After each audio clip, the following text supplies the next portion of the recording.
তিনি সম্পদ হস্তান্তরে নিষেধাজ্ঞা আসছে। অর্থমন্ত্রী জানিয়েছেন, MLM কোম্পানিটির উদ্যোক্তারা যাতে সম্পদ নিজেদের নামে বা অন্য কোথাও সরিয়ে ফেলতে না পারে সেজন্য কাজ শুরু করেছে সরকার।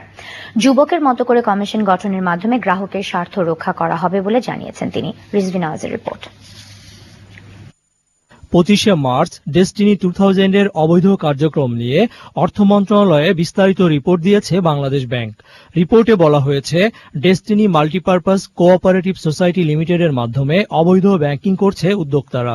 সারা দেশে 38 লাখ এজেন্টের মাধ্যমে হাজার হাজার কোটি টাকা সংগ্রহ করেছে উল্লেখ করে রিপোর্টে ডেস্টিনি উধাও হয়ে যেতে পারে এমন শঙ্কা প্রকাশ করা হয়েছে।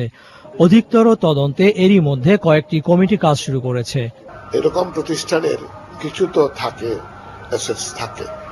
So what you have to ensure when you do an investigation and all that, যাতে এই অ্যাসেটটা ট্রান্সফার না হয়। এই অ্যাসেটটা should be available for public purposes, but যাতে এটা ডিসপোজ অনেকগুলো। ডেস্টিনি আরো প্রতিষ্ঠান যারা করছে বিরুদ্ধে আইন প্রণয়ন ব্যবস্থা নেওয়ার কথা। আমাদের খালি LLM is not the only culprit, আমার ধারণা এটা requires investigation and study. I have already requested that it should be done. ওর সঙ্গে আমাদের কোঅপারেটিভ মিলে পড়ে এই গোলমালটা সৃষ্টি করে। কেন কোঅপারেটিভ ব্যাংকিং যেটা, it is not under the supervision of the Bangladesh bank. Bangladesh ব্যাংকের রিপোর্ট অনুযায়ী ডেস্টিনির গ্রাহক সংখ্যা 70 লাখ। এই বছরে গ্রাহক সংখ্যা 1 কোটিতে নেয়ার লক্ষ্য প্রতিষ্ঠানটির। Rizvi Nawaz, channel I, Dhaka.